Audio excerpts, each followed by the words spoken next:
आओ सुनाऊं कहानी। लाइक शेयर सब्सक्राइब कमेंट करना ना भूलें। ये कहानी एक माँ बेटी के रिश्ते की है, जिसमें पति अपने पति के बिना और बेटी अपने पिता के बिना जीवन व्यतीत कर रहे थे। लेकिन एक दिन कुछ ऐसा हुआ जिससे बेटी माँ से नफरत करने लगी। इस नफरत की वजह आपको इस कहानी को सुनकर पता चल जाएगी। बेटा उठ जाओ, जल्दी स्कूल जाना है, अदिति ने आन्या को उठाते हुए कहा।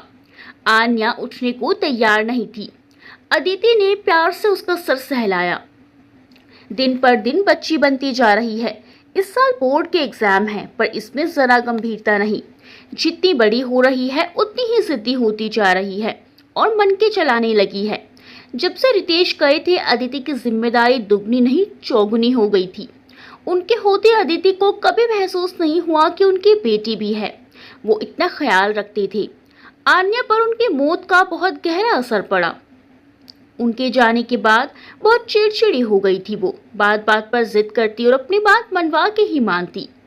अदिति को लगा कि बहुत समय से कहीं घूमने नहीं गए हैं, इसीलिए परेशान है ये। प्यार से बोली, चलो इस संडे कहीं पिकनिक पर चलेंगे। आन्या खुश होकर आंखें खोल देती है। प्रॉमिस मम्मा? अदिति मुस्कुराई। God promise.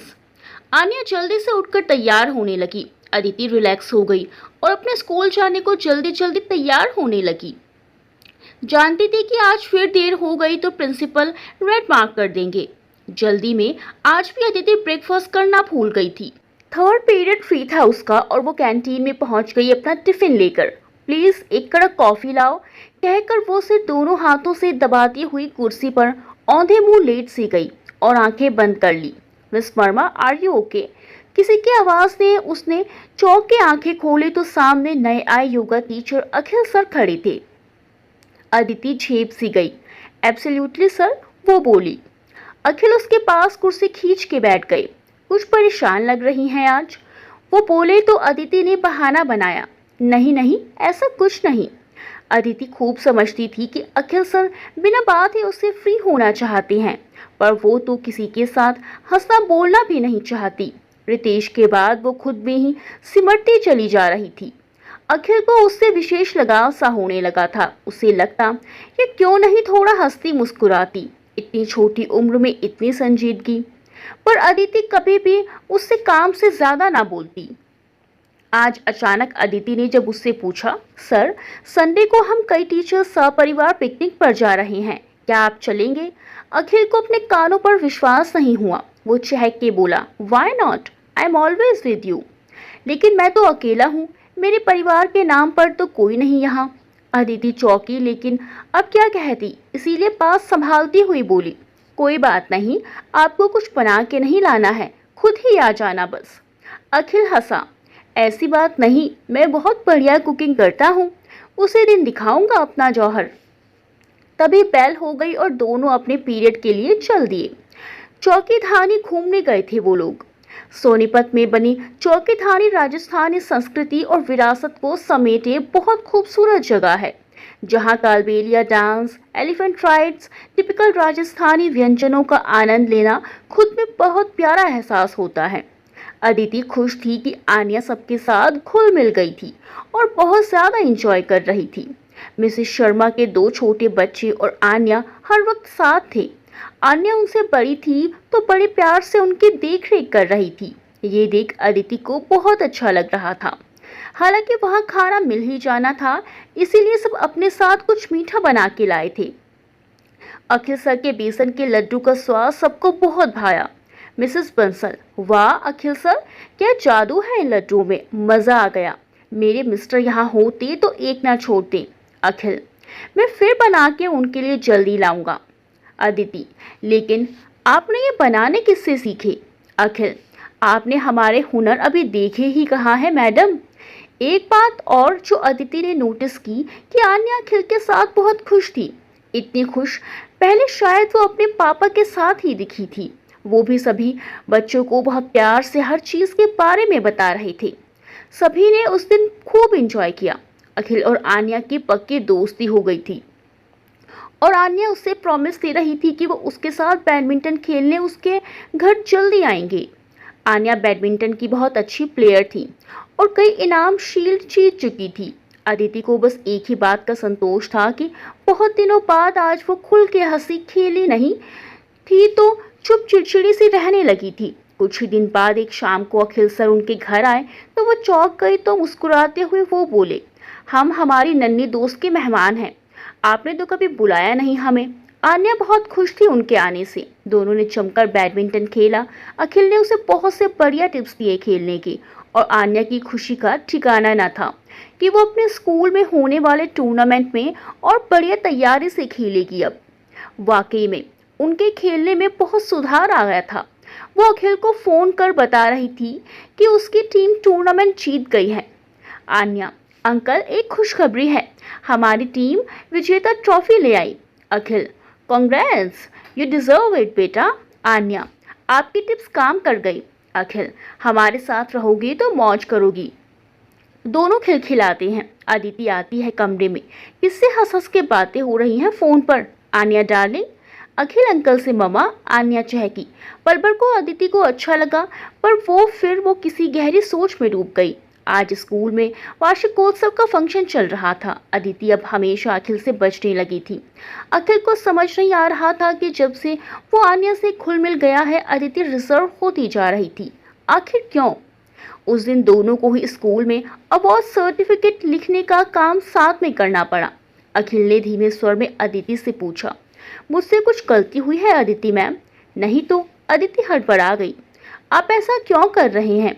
आप मुझसे खिंची सी रहती हैं, मुझे बिल्कुल अच्छा नहीं लगता, वो बोला।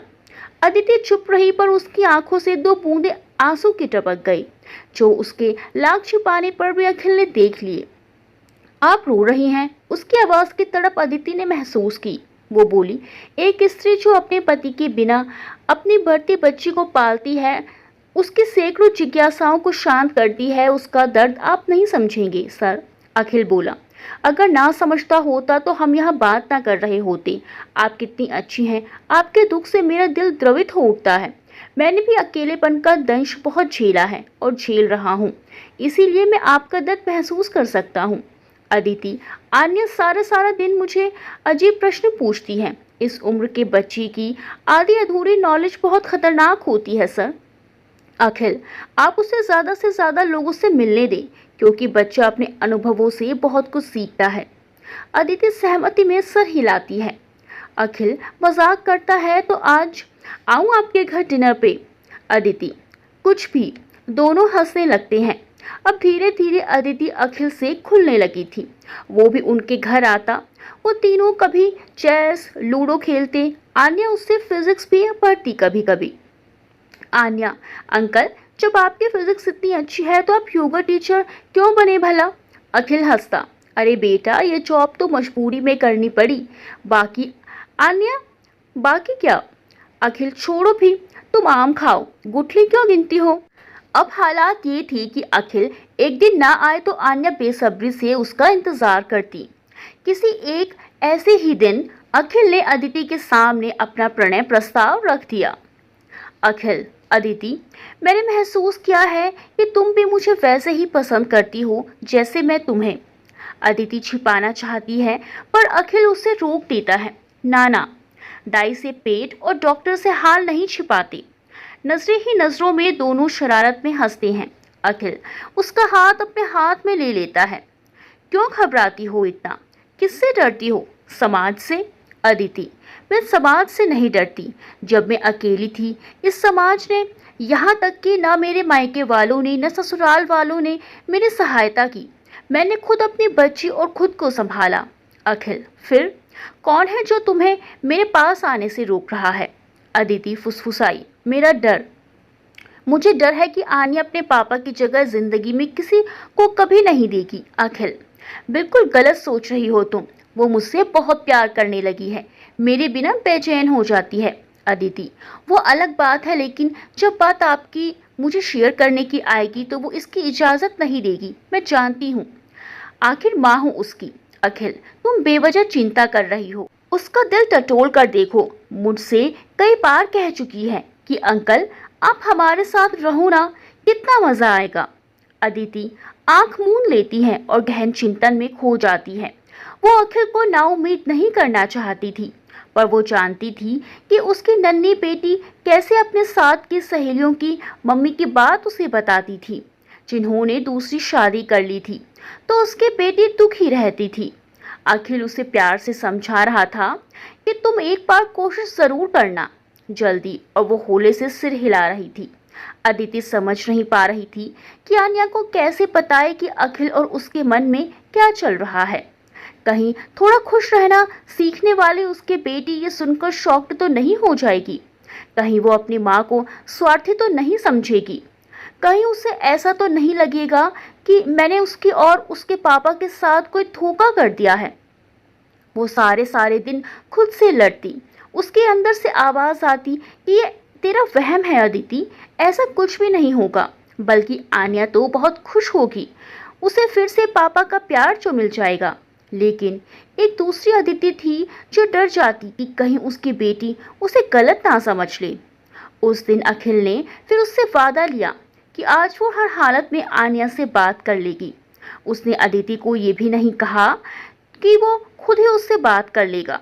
अदिति शहर उठी और बोली, नहीं नहीं, प्लीज़ आप ऐसा मत करना, पहले मैं ही उससे बात करूंगी। खुद को बहुत समझा बुझा के अदिति आज डाइनिंग टेबल पर आन्या के साथ थी। आन्या, ममा, आप कुछ टेंस दिख रही हैं, आप कुछ खा भी नहीं रही, तबीयत ठीक है आपकी? अदिति चौंकते हुए, नहीं बेटा, आई एम फाइन। आन्या, काफ़ी देर से नोटिस कर रही हूँ आप परेशान सी हैं। अदिति, बेटा पढ़ाई कैसी चल रही है?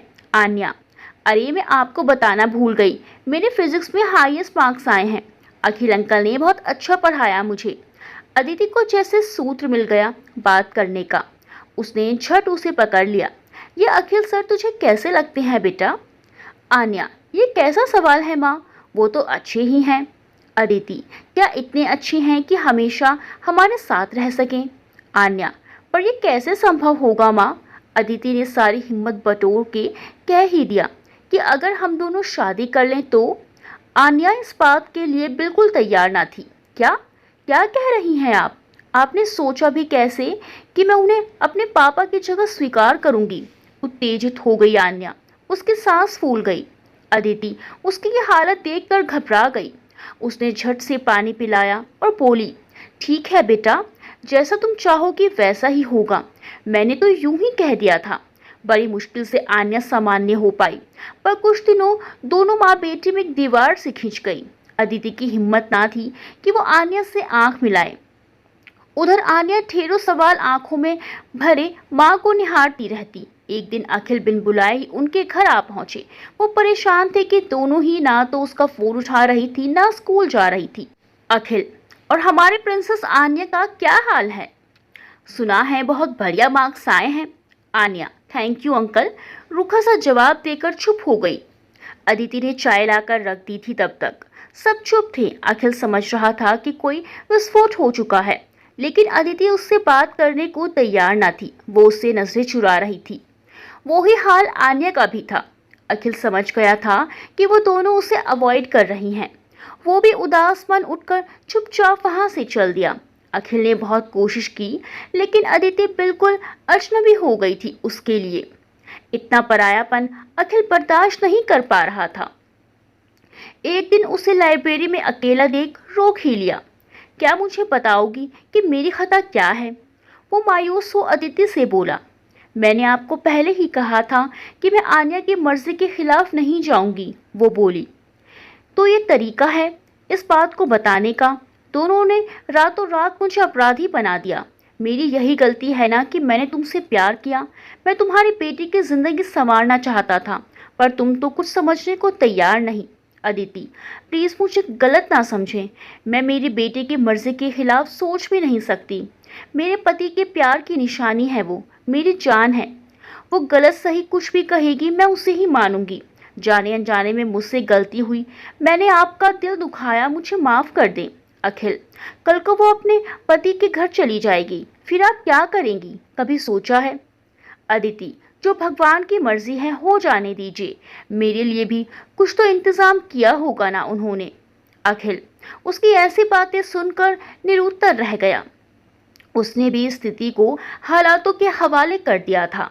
उधर आन्या एक दिन बड़ी हैरान परेशान अदिति से लिपट कर बोली, ममा, क्या दूसरे पापा इतने ही बुरे होते हैं? अदिति, क्या हुआ बेटा, कौन बुरा है? आन्या, मेरे क्लास की निशा के पापा के डेथ के बाद उसकी मम्मी की शादी उसके अपने चाचू से हो गई। अदिति, फिर क्या हुआ? वो तो उन्हें प्यार ही करते होंगे ना? आन्या, नहीं, वही तो बात बता रही हूँ। शादी के बाद तो वो बिल्कुल बदल गए। निशा और उसके भाई बिट्टू को हरदम डांटते रहते हैं, घुमाने भी नहीं ले जाते।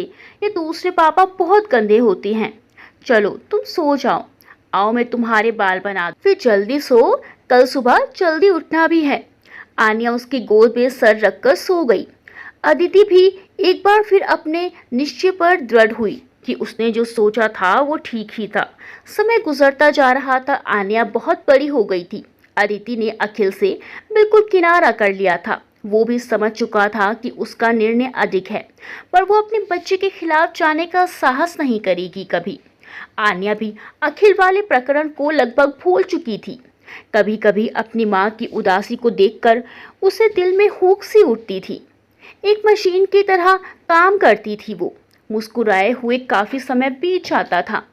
अब आन्या की जॉब लग गई थी। वो अदिति से कहती कि अब जॉब छोड़ दो, घर में आराम करो, पर अदिति हंस के टाल जाती कि बिटिया तो चिड़ियों की तरह होती है, कब एक डाली पर रुकती हैं, अभी फुदक कर चहकती हुई दूसरी डाली पर बैठ जाएंगी।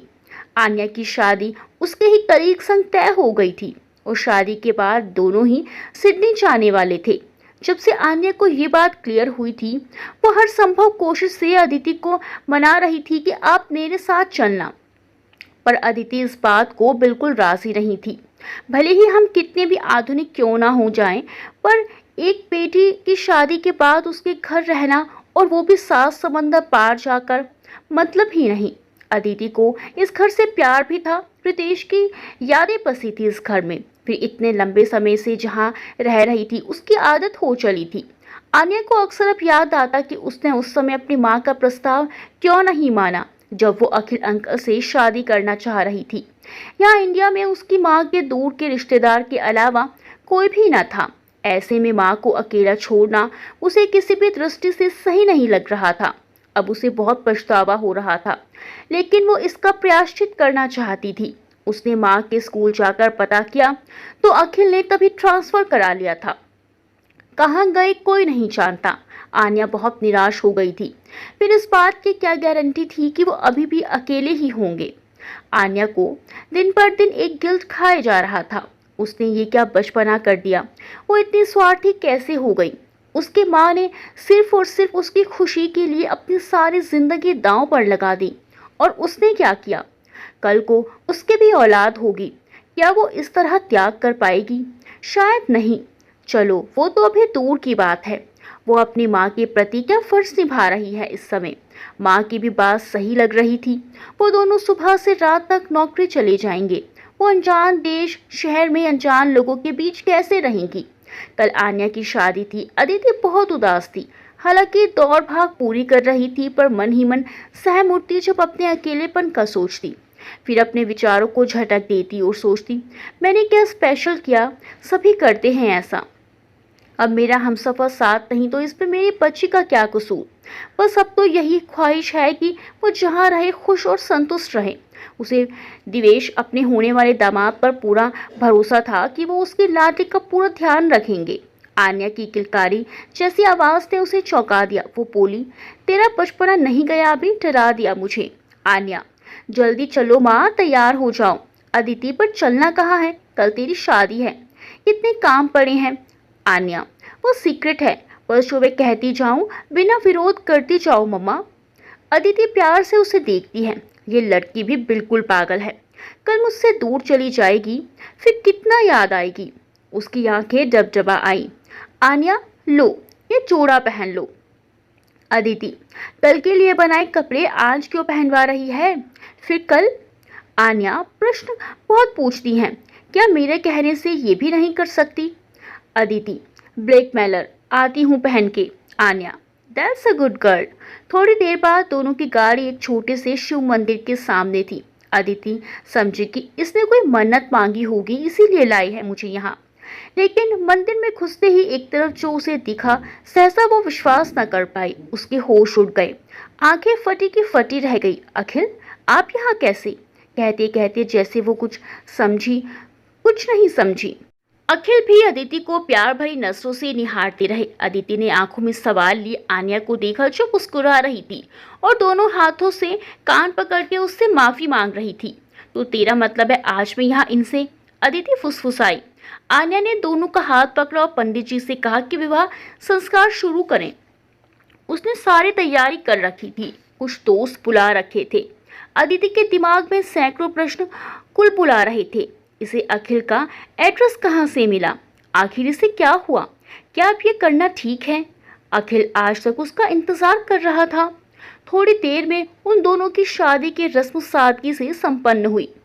आन्या से जब उसने पूछा कि अखिल का पता उसे कैसे चला और उसने ऐसा क्यों किया, वो सिर्फ ये बोली, माँ, मेरा कन्यादान तो मेरे पापा मम्मी दोनों करेंगे ना, जो कि उनका फर्ज, उनका हक होता है। एक बार आपने अपना माधर्म निभाया था अंकल से शादी ना करके, मेरे लिए फैसला लिया था। आज मुझे अपना बेटी धर्म निभाने दे माँ।